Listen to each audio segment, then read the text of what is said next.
It's no secret that Xbox as a brand hasn't been doing too well. Xbox has been stumbling around for the last decade, since 2013 with the launch of the Xbox One.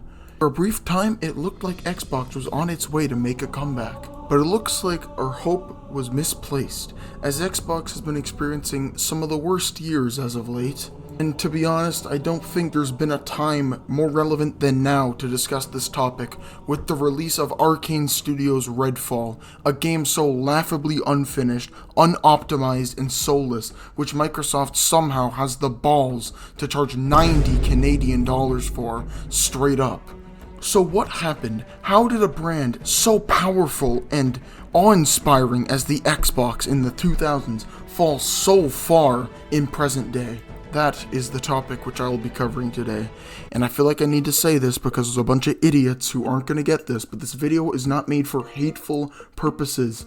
There are just some people online who refuse to take any criticism towards any of these gigantic brands as anything more than just mindless hate. Sony fanboys, Nintendo fanboys, the Xbots. Shut up. I know that there are some people who are going to immediately click off the video because I said that. That's fine. You can go feed your delusions somewhere else. I want to use rational thinking talking about this topic. So now that all the console warriors are gone, let's actually talk about this.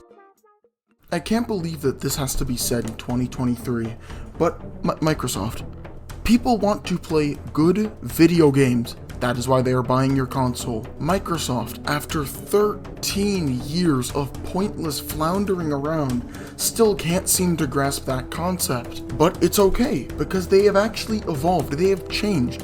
Instead of doing what they did from 2010 to 2019, of doing absolutely nothing, they have adopted a new strategy.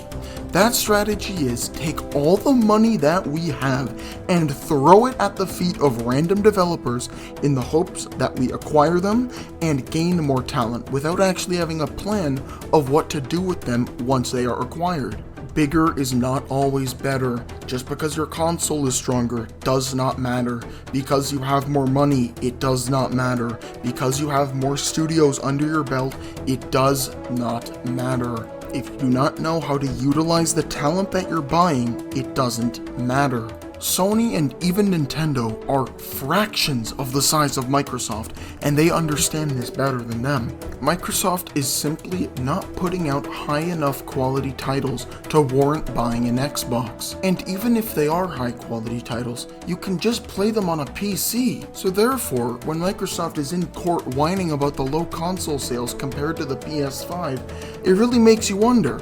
I mean really guys, let's take a look at the list of big first-party AAA games that have come exclusively to the Xbox Series X and Xbox Series S in the last couple of years. Let's look. We got Halo Infinite, which the campaign was fine, I guess, but the multiplayer has completely dwindled out and died because, again, 343 and Microsoft have absolutely no idea how to manage the game. I mean, really, it was the first Halo title to be touted as a games as a service right up front, and it is easily the worst managed Halo multiplayer by a long shot. We are over a year and a half into Halo Infinite's life cycle as a multiplayer games as a service, and we have gotten negligible updates on anything, zero communication from the devs whatsoever, and in fact, their performance has been so terrible that Microsoft is now restructuring the entirety of 343 after so much of the talent left. So, okay, looking a bit rough, but it's okay, I'm sure there's other games. Let's look here. Forza Horizon 5. Yeah, that's a good game. Okay, so those were the two big ones in 2021. Let's take a look at 2022. Okay, fluke. Everything got delayed to this year. Redfall, Starfield, it's all been delayed. So, Redfall just came out. Let's take a look. How's that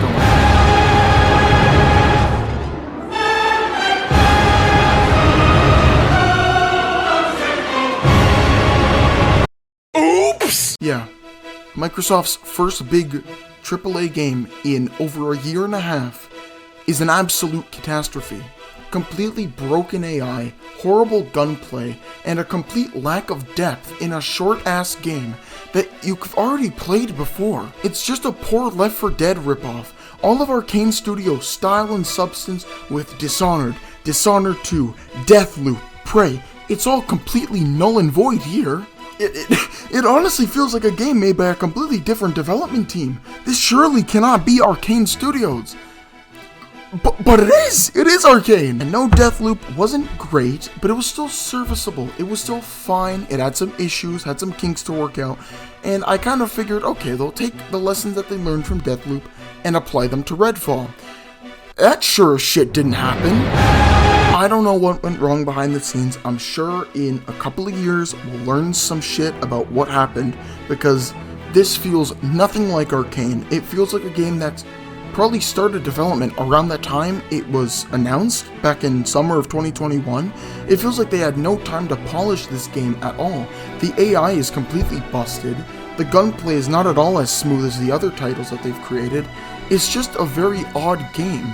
And now all we've got coming up from Microsoft is Starfield, which looks fine, I guess, but it's still been over 2 years since these machines released, and we have absolutely nothing to excite us from this company. Nothing at all. Not to mention, all of their games are on Game Pass now, which I like Game Pass, but that surely can't be good for sales or revenue at all, right? I guess Microsoft is cool with it because they're worth like over $8 trillion, but it's just unfortunate to see the state that this studio is in right now.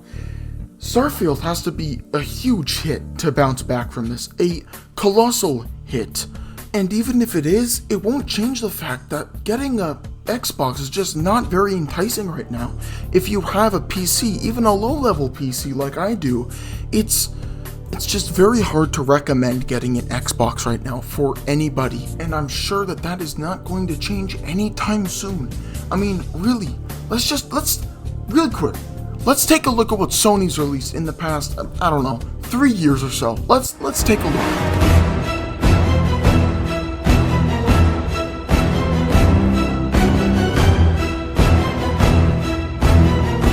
Nintendo takes their time in between each title, but when they do release, you are damn sure that you are getting a mighty fine product. With Xbox, they take just as long, if not longer sometimes, than Nintendo, but you can never be sure that you're going to get quality. They're not pushing boundaries at all. They're just playing it super safe and just coasting off the success of Game Pass and coasting off the success of how much money they have that they can just blow however the hell they want. It's just a shame, because I know Microsoft has got the talent, but they're just not utilizing it correctly at all. Look at the original Halo trilogy, look at Fable, look at Gears of War, Jet Set Radio, Sunset Overdrive. They can do good things if they spend the money to get things made right, hire talent that actually know what they're doing, manage things better. But yeah, that's all I really had to say. The Resident Evil 4 video is coming. I'm working on it right now. I haven't platinumed it yet, but I'm very, very, very, very, very close. I'm a couple hours away from finishing Hardcore S+, and then that video will be in full production. But right now, it's probably coming in the next 3 to 4 weeks, I'd imagine. It's coming along well. I'll see you then. Take it easy.